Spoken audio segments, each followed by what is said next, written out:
En la historia de la humanidad hubo un solo hombre que, a diferencia de todos los demás, vino al mundo para morir, y fue tan grande el impacto que produjo al venir al mundo que dividió la historia en dos, en antigua y en nueva, en antes y después de él. Mientras todos venimos para vivir, él vino para morir. La muerte era el propósito de su vida, el oro que venía buscando. Aquella sería la única vida vivida al revés en este mundo. Cuando aún no era lo suficientemente grande como para entender, se le recordó a su madre que aquel niño venía a morir. Nunca antes madre alguna había visto la muerte tan cerca de la cuna de su hijo. Cuando aún no era más que un niño, el viejo Simeón lo tomó entre sus brazos y, contemplando su rostro, el rostro de aquel que venía de la eternidad, le dijo a su madre que el niño estaba destinado a ser señal de contradicción y que suscitaría oposición de parte de los que son voluntarias y deliberadamente imperfectos, incluso levantándose estos últimos contra los que buscan asemejarse al niño que nacía.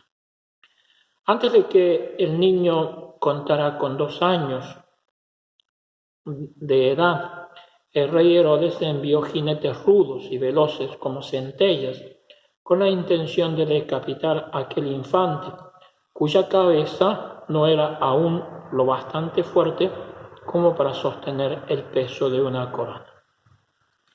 Ese niño, sacerdote y víctima, fue nuestro Señor Jesucristo, el Emmanuel, el Dios con nosotros.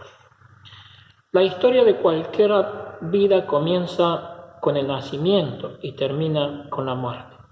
Sin embargo, en la vida de nuestro Señor Jesucristo, primero fue su muerte y luego la vida. Predico de esto porque hoy es el domingo del buen pastor y Jesús es el pastor por esencia. Nosotros, pastores, por participación del sacerdocio de nuestro Señor Jesucristo. Jesús, sumo y eterno sacerdote, a pesar de ser Dios, vino para morir. Pero su muerte no fue definitiva. Él mismo nunca habló de ser la ofrenda de nuestros pecados sin hablar de su gloria. Después de su muerte, la resurrección, ascensión y glorificación a la diestra del Padre fueron los frutos de su oblación en la cruz. Oblación que hizo en el instante mismo en que entró a este mundo. Sacrificios y oblaciones no los quisiste, pero un cuerpo me has preparado. Holocaustos y sacrificios por el pecado no te agradaron. Entonces dije, he aquí que vengo. Así está escrito de mí en el rollo del libro, para hacer, oh Dios, tu voluntad. Esta oblación fue voluntaria, ya que él no tenía obligación de someterse a la muerte como los corderos del Antiguo Testamento eran sometidos al cuchillo de los sacerdotes. Él, en cambio, podía decir, nadie me quita la vida, yo mismo la entrego, tengo poder de entregarla y tengo el poder de recobrarla. Tal es el mandamiento que he recibido de mi Padre. Así, con esta entrega total y libre, Cristo, el buen pastor, se hace acreedor del título de sacerdote y víctima. Pero su sacerdocio victimado es diferente al sacerdocio del Antiguo Testamento, no solo porque Cristo viene de otro linaje diferente que el de Aarón, sino también porque, a diferencia de todos los otros sacerdotes, él unió en sí mismo el carácter de sacerdote y víctima. En Cristo, sacerdote y víctima están unidos inseparablemente. Los sacerdotes judíos, semejantes a los asalariados, ofrecían bueyes, cabras y corderos, víctimas que eran menos parte de ellos que las mismas túnicas que vestían. Es fácil verter la sangre ajena, al igual que es fácil gastar el dinero de otro. El animal perdía la vida, pero el sacerdote que la ofrecía no perdía nada. Con Cristo no pasó lo mismo. Él curó el pecado, no por otro holocausto que la oblación de su voluntad, a través de la cual conquistó la gloriosa libertad de los hijos de Dios, como nos dice San Pablo. Fue debido a su oblación interior que Cristo nos adquirió la gloria, y no solo por el sacrificio de su vida en la cruz, considerado como una muerte vergonzosa en aquel momento. Dice San Pablo que Cristo en los días de su carne, con gran clamor y lágrimas, ofreció ruegos y súplicas a aquel que es todopoderoso para salvarnos de la muerte que merecíamos por nuestros pecados.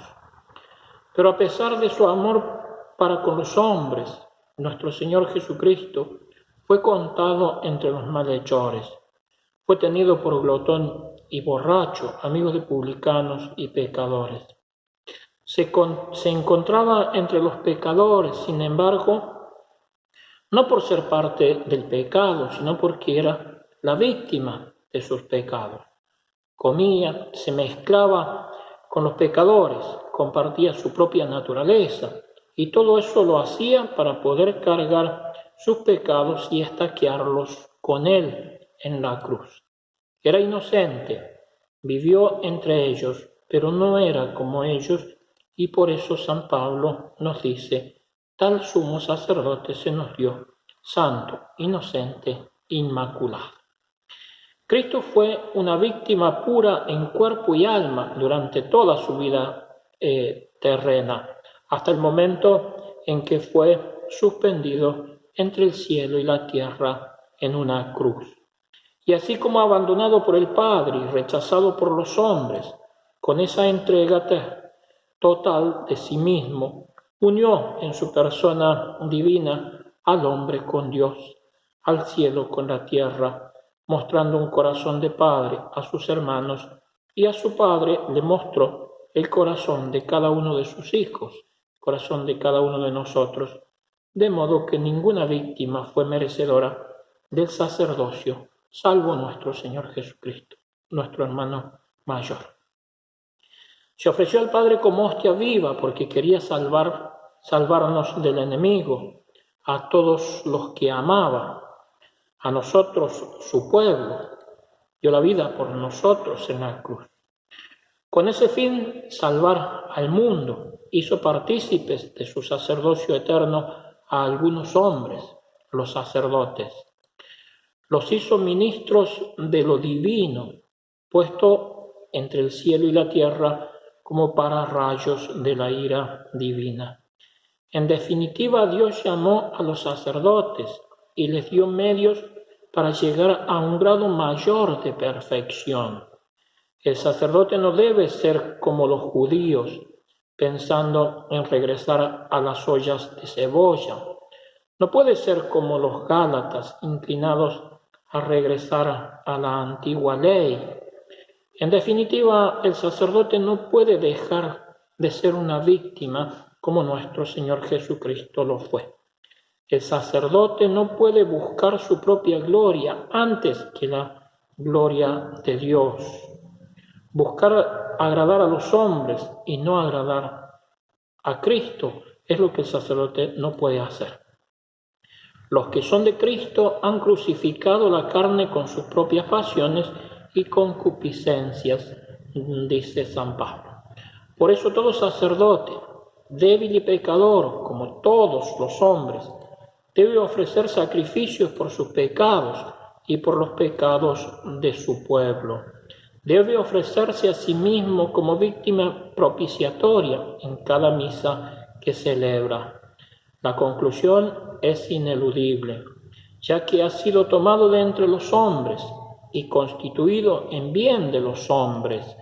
En lo concerniente a Dios debe ofrecer dones y sacrificios por los pecados de los hombres y debe ser capaz de ser compasivo con los ignorantes y extraviados, ya que él también está rodeado de flaquezas. No puede un sacerdote ignorar los sufrimientos de los hombres, no puede ser sordo al clamor de los más débiles, no puede descuidarse de los más pecadores. De lo contrario, se le pueden aplicar las palabras del profeta Ezequiel que dice: vosotros bebéis la leche de las ovejas y os vestís de su lana, matáis la oveja gorda, pero no apacentáis a las ovejas débiles. No curasteis a las enfermas, no vendasteis a las perniquebradas, no fuisteis en busca de las perdidas, de modo que se disiparon por falta de pastor y vinieron a ser presa de las fieras del campo y se perdieron. Dios nos libre a los sacerdotes de ser causa de perdición del pueblo. El sacerdote no puede ser un asalariado, un servidor pagado con horas fijas, deberes precisos, límites parroquiales y sin ovejas perdidas. Dice San Buenaventura que el sacerdote ha de tener un corazón en llamas y una disponibilidad total hasta el sacrificio de sí mismo por amor a nuestro Señor Jesucristo y a su pueblo, donde se cumple el mandamiento del amor, amar a Dios sobre todas las cosas y al prójimo como a sí mismo.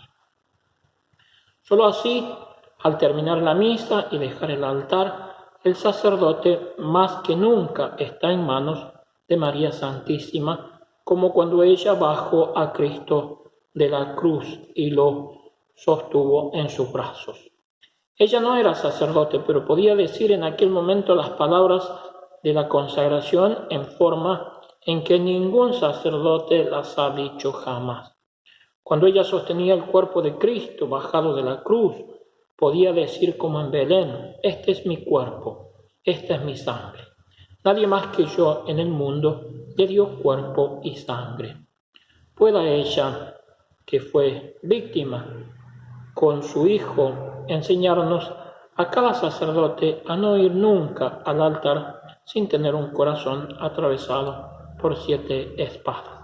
Que este domingo del Buen Pastor sea un domingo lleno de alegría, lleno de la gracia de Dios para todos los sacerdotes y los seminaristas del mundo. Que así sea.